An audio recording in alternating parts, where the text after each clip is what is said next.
নমস্কার সুপ্রিয় দর্শক শ্রোতা সকলকেই স্বাগত হিন্দু লাইভস ম্যাটার ইউটিউব চ্যানেলে। ঈদ মোবারক দর্শক। আপনারা যারা দেখেছেন কেমন এনজয় করলেন লিপস্টিক মাখা মেকআপ পরা নব্য রাজাকার অবশ্য এখন আমরা বুঝতে পারছি আসলে সে সবসময় রাজাকার ছিল, শান্তিতে নোবেল পাওয়া অশান্তির গডফাদার ডক্টর মোহাম্মদ ইউনুস। কেমন এনজয় করলেন আপনারা? লাল টসটসেতে মনে হয়েছিল না? মনে হয়েছিল বেটার বয়স হয়েছে 84 কিন্তু মেকআপ টেকআপ দিয়ে সে এমন টসটস সেজেছিল, মনে হয়েছিল যে 30 বছরের একটা কি বলে তাদেরকে, আমি সেটা বলবো না, তাহলে আমাকে অনেকে আবার সেক্সিস্ট বলবেন আর কি, but that's what he is. So anyway দর্শক, ঈদের শুভেচ্ছা তিনি জানিয়েছেন।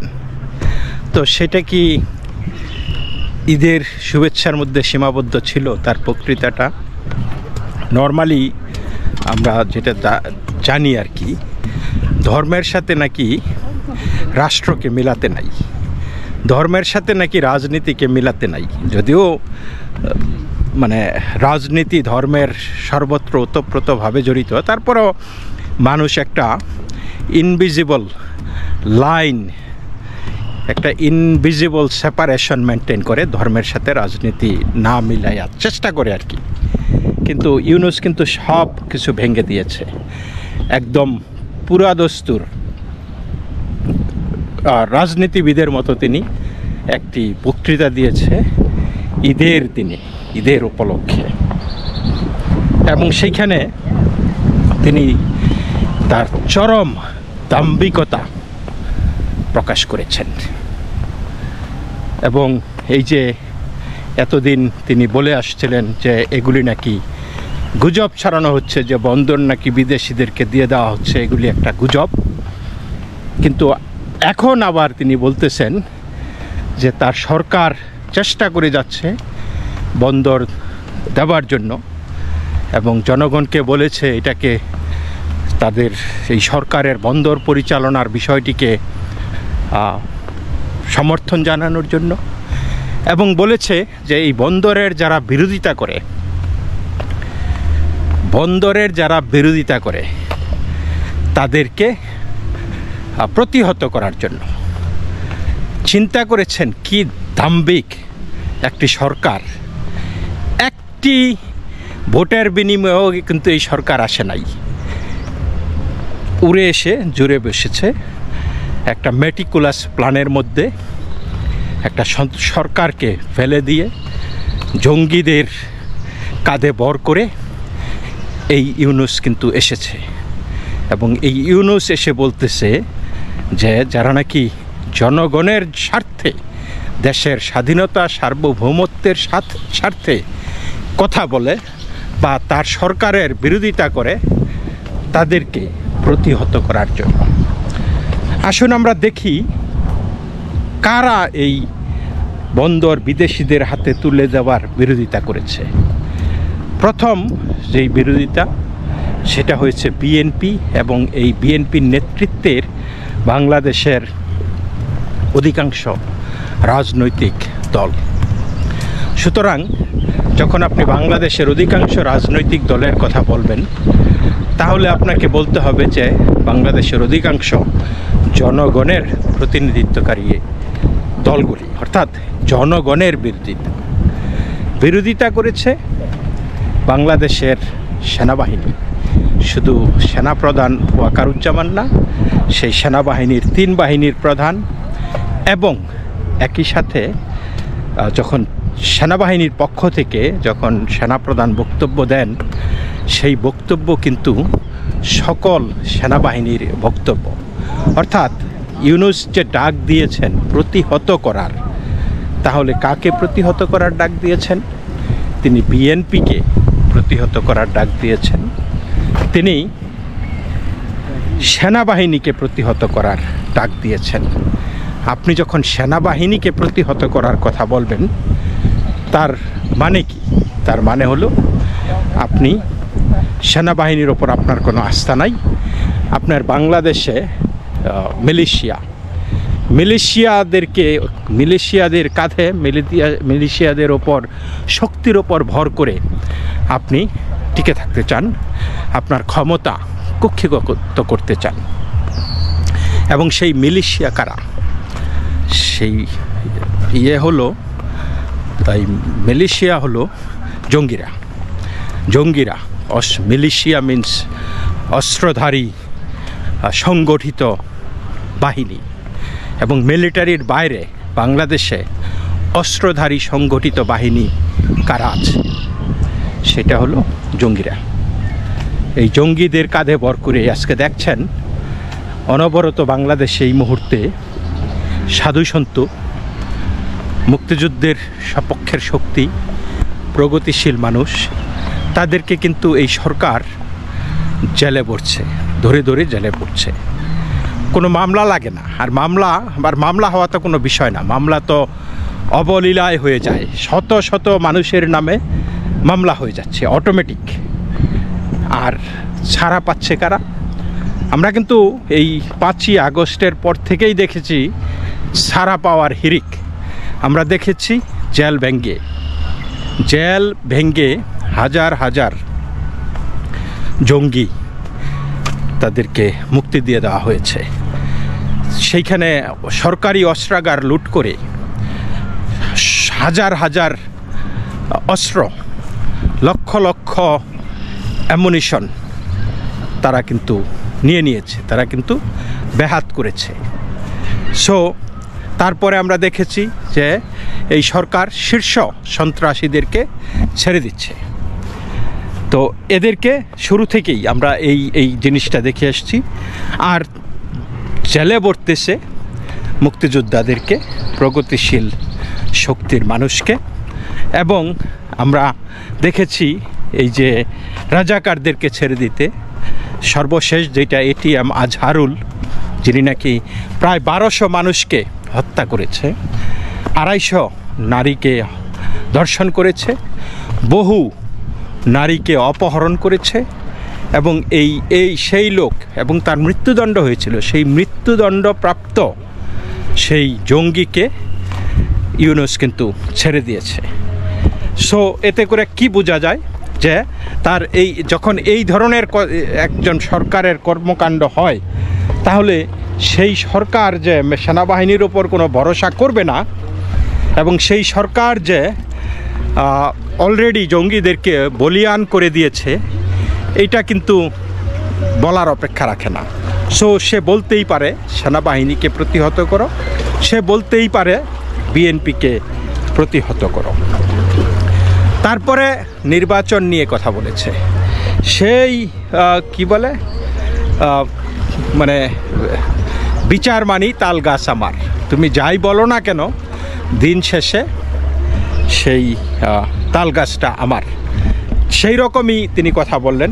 তিনি না তথাকথিত সংলাপ, তথাকথিত সাক্ষাৎকার, সেই অনেক কিছু করেছেন, মত বিনিময় সব কিছু করেছেন।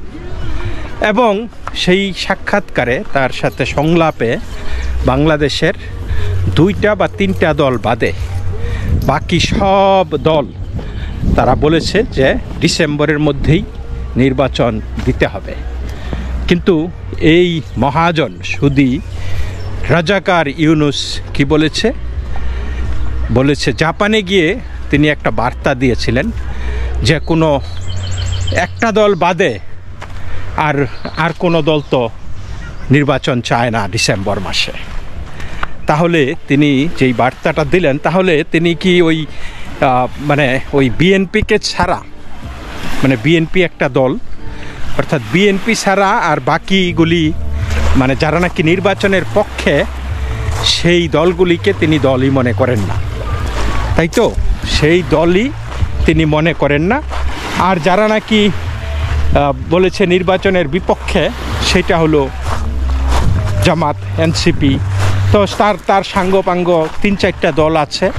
তো ওদেরকেই তিনি প্রতিনিধিত্বশীল, বাংলাদেশের প্রতিনিধিত্বশীল দল মনে করেন। আর অপরদিকে বিরোধী পক্ষ থেকে তিনি শুধুমাত্র বিএনপিকে একটি দল মনে করেন, তো সুতরাং সেই দিক থেকে তো ওনার হিসাব ঠিক আছে। তাহলে কি হলো, তিনি ঈদের দিনে একটি প্রবল জনগণের চাপে পড়ে তিনি একটি তারিখ ঘোষণা করলেন, তারিখ না একটি সময় সীমা দিলেন যে এপ্রিলের শুরুর দিকে কোনো একদিন নির্বাচন হবে। ভালো বুঝলাম, কিন্তু তিনি বলেননি যে কেন ডিসেম্বরে তিনি নির্বাচন করতে পারবেন না। তো এতে করে কি যে কি পরিমাণে ধূর্ত, তার নির্বাচন তার এপ্রিলে করতে হবে কেন, নির্বাচন তাকে জুনে করতে হবে কেন, নির্বাচন যথাসম্ভব যথাশীঘ্র তিনি করতে পারবেন না কেন? তার মানে তার এর মধ্যে ধ্রুবসন্ধি লুকায়িত আছে, এবং কোনো রাগ ডাক না করেই কিন্তু তার যেই দল অর্থাৎ ন্যাশনাল ক্রিমিনাল পার্টি এনসিপি, আপনারা লক্ষ্য করবেন এই যে বিএনপি নানান দাবি দাওয়া নিয়ে দীর্ঘদিন ধরে কথাবার্তা বলে যাচ্ছে, কিন্তু বিএনপির কোনো দাবি দাওয়াই এই রাজাকার ইউনূস তিনি কিন্তু মানেন নাই, মহাজন ইউনূস।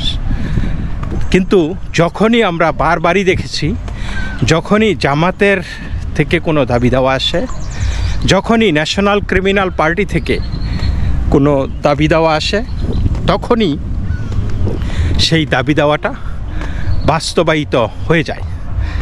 তাহলে কি বোঝা যায় যে already kings party has taken a shape, মানে কিংস পার্টি এবং কিংস পার্টির যেই দোসর সেটা কিন্তু অলরেডি একটা সিস্টেমের মধ্যে চলে এসেছে, এবং সেই কিংস পার্টিটা হয়েছে এনসিপি, এবং কিংস পার্টির দোসর হয়েছে জামাতে ইসলাম। বা এমনও হতে পারে এটা নাতিপুতির সম্পর্ক হয়ে গেছে। জামাতে ইসলামের অনেক বদনাম আছে, অনেক সমস্যা আছে, তারা জানে, সুতরাং তারা একটা কৌশলের আশ্রয় নিয়েছে। তো জামাত হইল মানে নানা নানি, আর সেই এনসিপি ন্যাশনাল ক্রিমিনাল পার্টি হয়েছে নাতিপুতি। সুতরাং নাতিপুতিরা পেলে যা, সেই নানা নানিও পেয়ে যায়। নানা নানি না পাওয়ার কোনো আক্ষেপ নাই। নানা নানি জানে তাদের উদ্দেশ্য কী, তাদের আদর্শ কী। তারা ক্ষমতার চাইতে বরং বাংলাদেশে ইসলামী জঙ্গিপনা কায়েমকেই বেশি গুরুত্ব দেয়। সুতরাং যতক্ষণ পর্যন্ত তাদের যেটা মেনে নিচ্ছে আর কি ইউনূস সরকার বারবারই, যেমন তাদের জঙ্গিদেরকে জেল থেকে ছেড়ে দিচ্ছে, তো যতক্ষণ পর্যন্ত ইউনূস তাদের দাবি দাওয়া মেনে নেবে, তাদের আদর্শ উদ্দেশ্যকে এই বাস্তবায়ন করবে, তখন সেটা ক্ষমতায় থাকার মতোই। আর যখন নাতিপুতিরা যখন ক্ষমতায় যাবে, যেটা কিংস পার্টির মাধ্যমে যেটা করা হচ্ছে, সেই নাতিপুতিরা ক্ষমতায় গেলে তো নানা নানিরা সবসময় উৎফুল্ল থাকে এইখানে। এবং আপনারা একটা লক্ষ্য করবেন যে এই একটা কথা আছে, মানে জিনিসগুলা এইভাবে মানে অনেকভাবেই চিন্তা করা যায় একটা জিনিস, তাই না? যে আজকে এই অনেক ইউনূস অনেক কথা বলতে পারে না বা বলে না, কিন্তু তার যে মাউথপিস আছে, একটা নষ্ট ব্রাহ্মণ, একজন গুজব সন্ত্রাসী পিনাকি ভট্টাচার্য, তার মুখ থেকে সেই কথাগুলি কিন্তু আপনি শুনবেন। আপনি যেই পিনাকি ভট্টাচার্য সেই ফ্রান্সে বসে ওই টেলিপ্যাথি করে বাংলাদেশের সরকার পরিচালনা করতেছে, পিনাকি ভট্টাচার্য 1 মাস আগে যেই তরিকা দেবে ইউনূস সরকার, সেই প্রেসক্রিপশন অনুযায়ী কাজ করে দেশে একটা অরাজকতা তৈরি করবে। সেই অরাজকতা তৈরি করার পরে সেই তরিকা অনুযায়ী 1 মাস পরের তরিকা অনুযায়ী সেটাকে একটা বাস্তবায়নের রূপ দেবে সরকার। কিন্তু আবার এমনি আমরা দেখতেছি কথায় কথায় বলা হচ্ছে, পিনাকির বিরুদ্ধে বক্তব্য দেওয়া হচ্ছে, এটা শুধু লোক দেখানো। আদতে এই Pinaki Bhattacharya he is a paid agent of Yunus, anarchist, ঝক্কি ঝামেলা লাগায় দিয়া তারপরে সেইখানে মানে ইউনুসকে ফায়দা লুটানোর জন্য যা যা করা প্রয়োজন সেটা করে। এবং আমরা এই ক্ষেত্রে দেখতেছি যে এই দিল্লি যে বহুদূর এখনো তো কয় মাস, এটা জুন, রাইট? জুন এবং 10 মাস বাংলাদেশে এই ইউনুস আসছে 8 মাস, রাইট? 8 মাসে তার যেই দেশটাকে যতটুকু ধ্বংস করেছে, আর 10 মাস পেলে সে কি করবে আপনারা একটু চিন্তা করে দেখেন। এবং এগুলি হচ্ছে পিনাকির প্রেসক্রিপশনে দেশটা ধ্বংস করে ফেলছে। এবং অত্যন্ত ন্যাক্কারজনকভাবে ঈদের দিনকে পুঁজি করে, ঈদের মানুষের সেই একটা মানে সেখানে মানুষ ধর্মকর্ম নিয়ে ব্যস্ত আছে, আত্মীয় পরিজন নিয়ে করবে, সেইখানে তিনি রাজনীতি ঢুকিয়ে দিয়েছে। আসলে জঙ্গিবাদ কিন্তু সেইটাই চায়। যারা জঙ্গিদের চাষাবাদ করে তারা কিন্তু সেই সব জায়গায় ধর্ম ঢুকিয়ে দেয় এবং রাজনীতি ঢুকিয়ে দেয়। এগুলি মিলেমিশে একাকার করে ফেলে, মানে একটা ঘোলা জল তৈরি করে, সেই ঘোলা জলে তখন মাছ শিকার করে। মাত্র 8 মাসে জল এই রাজাকার ইউনুস কিন্তু অনেক ঘোলা করেছে এবং আরও 10টা মাস আছে। সুতরাং এই দেখেন 8 মাস পরে সে লিপস্টিক মাইখা মেকআপ টেকআপ দিয়া সেই 84 বছরের বৃদ্ধ তিনি এসেছে 34 বছর তরুণ সাইজা কটকট কটকট করিয়া কথা বলা শুরু করছে। এবং সেই কথাগুলির প্রত্যেকটা মনে হয়েছে সে বাংলাদেশকে গৃহযুদ্ধের দিকে ধাবিত করার একটা ষড়যন্ত্র, একটা নীল নকশা সেইখানে দিয়েছে।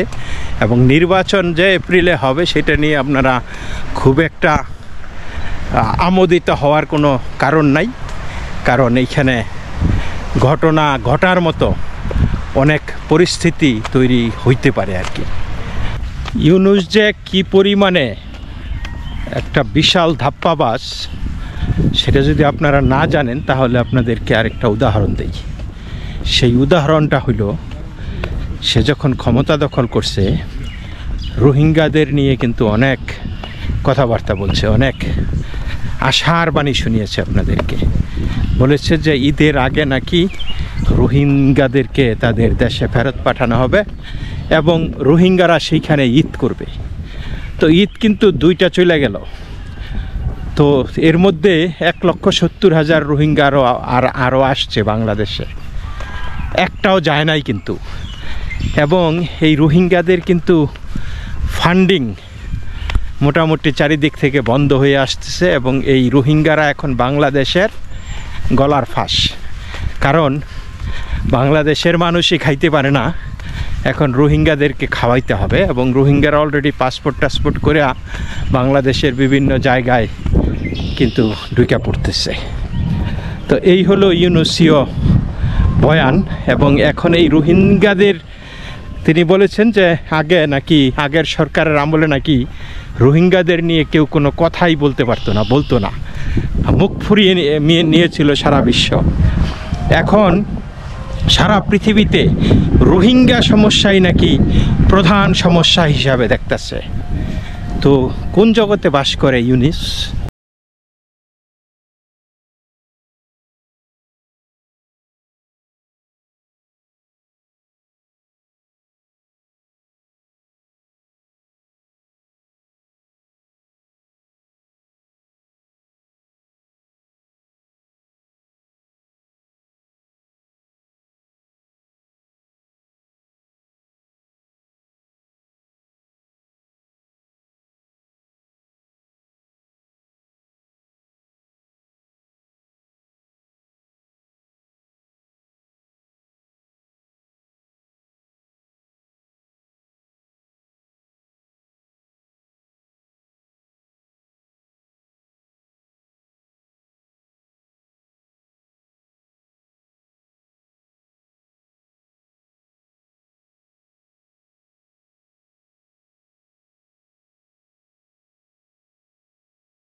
তো দর্শক এই পর্যন্তই, সকলেই ভালো থাকবেন, নমস্কার।